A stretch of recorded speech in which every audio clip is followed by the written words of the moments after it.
धर्माचे तीर्थंकर भगवान महावीर स्वामी यांची जयंती साजरी करण्यात आली। धुळे प्रतिनिधी गोकुळ देवरे। दिनांक 10 एप्रिल जैन धर्माचे 24वे तीर्थंकर भगवान महावीर स्वामी यांची जयंती निमगुळ ग्रामपंचायत कार्यालयासमोर साजरी करण्यात आली। प्रथम भगवान महावीर स्वामी यांच्या प्रतिमेचं पूजन करण्यात आले। त्यानंतर त्यांच्या विचारांचा उजाळा सामाजिक कार्यकर्ते दिलीप खिवसरा यांनी दिला। भगवान महावीर यांचा जन्म इसवी सन पूर्व 599 मध्ये बिहारमधील सध्याची वैशाली इथं राजा सिद्धार्थ आणि राणी त्रिशला यांच्या घरी झाला। भगवान महावीर यांचं बालपण अत्यंत वैभवशाली आणि सुखासीन होतं। त्यांचं नाव वर्धमान असं ठेवण्यात आलं होतं। वर्धमान हे लहानपणापासून तेजस्वी, धैर्यशील, दयाळू होते। आपल्या बालपणात अनेक पराक्रम गाजवले, त्यामुळे त्यांना महावीर हे नाव प्राप्त झाले। त्यांनी युवा अवस्थेमध्ये संसारामधील सुख सुविधा यांचा त्याग करून आत्मसंयम आणि आध्यात्मिक मार्ग स्वीकारला। भगवान महावीर स्वामी यांनी सत्य, अहिंसा, अपरिग्रह, ब्रह्मचर्य, जियो और जीने दो हे सिद्धांताचा उपदेश दिला। आजच्या परिस्थितीत हे सिद्धांत खूप महत्त्वाचे किंवा सार्थक आहे। त्यांचे विचार प्रत्येकाने अवलंबण्याचा प्रयत्न केल्यास प्रत्येक व्यक्ती, गाव, देश किंवा जगात शांतता नांदेल। परंतु आज मोठ्या प्रमाणावर हिंसा तसेच प्रत्येक व्यक्तीची परिग्रह करण्याची लालसा एवढ्या मोठ्या प्रमाणात वाढतीये। बऱ्याच वेळा व्यक्ती खोट्या बातम्यांवर विश्वास ठेवत आहे, सत्य परिस्थिती जाणून घेत नाही, त्यामुळे जातींमध्ये भेदभाव किंवा गैरसमज वाढत आहे। अशा परिस्थितीमध्ये देशाची प्रगती थांबते। भगवान महावीर यांच्या जयंतीच्या अनुषंगाने आपण संकल्प करूया की आम्ही आमच्या जीवनात त्यांचे उपदेश अंमलात आणू आणि सर्वत्र सकारात्मक परिवर्तन घडवून आणू। त्यांच्या सिद्धांतामुळे केवळ आपल्या जीवनात चांगले परिवर्तन होईल, त्याचबरोबर समाजात शांती, सद्भावना आणि मानवतेची भावना वाढेल।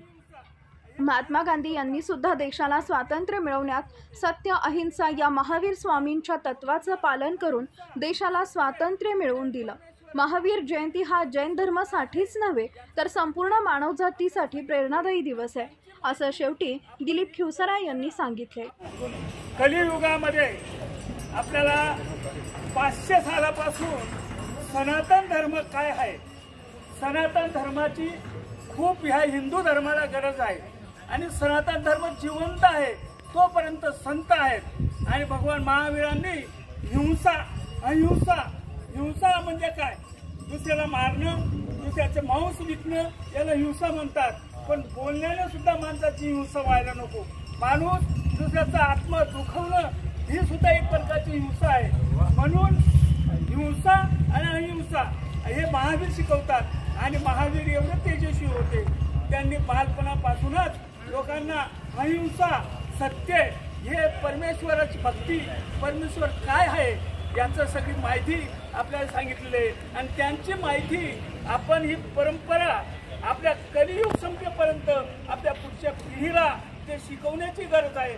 महावीराचं भगवंताची जयंती साजरी करणे म्हणजे फक्त तेवढं नव्हे तर ही परंपरा पुढे कलियुगामध्ये टिकून राहण्यासाठी याची परंपरा ही सत्य, अहिंसा हे पुढे टिकण्यासाठी ही अशी जयंती करण्याचं कारण आहे। म्हणून अशा महावीर मोठ्या संतांना माझा शतशः प्रणाम। जय हिंद, जय महाराष्ट्र। जैन धर्माचे 24वे तीर्थंकर भगवान महावीर यांचे जयंती आज आम्ही निमगुळ येथे साजरी करत आहोत। प्रथमतः भगवान महावीर यांना आम्ही वंदन करतो, अभिवादन करतो। भगवान महावीर यांचा जन्म इसवी सन पूर्व 599 मध्ये बिहार राज्यात वैशाली येथे झाला। त्यांच्या वडिलांचं नाव सिद्धार्थ आणि आईचं नाव राणी त्रिशला हे होतं। भगवान महावीर यांचे बालपण अत्यंत वैभवशाली आणि सुखासीन होते। त्यांचे नाव वर्धमान असे ठेवण्यात आले होते। वर्धमान हे लहानपणापासूनच तेजस्वी, धैर्यशील आणि दयाळू होते। त्यांनी आपल्या बालपणात अनेक पराक्रम गाजवले, त्यामुळे त्यांना महावीर हे नाव प्राप्त झाले। त्यांनी युवा अवस्थेमध्ये संसारमधील सुख सुविधा यांचा त्याग करून आत्मसंयम आणि आध्यात्मिक मार्ग स्वीकारला। भगवान महावीर यांनी सत्य, अहिंसा, अपरिग्रह, ब्रह्मचर्य, जियो और जीने दो या सिद्धांताचा उपदेश दिला। आजच्या परिस्थितीत हे सिद्धांत खूप महत्त्वाचे किंवा सार्थक आहे।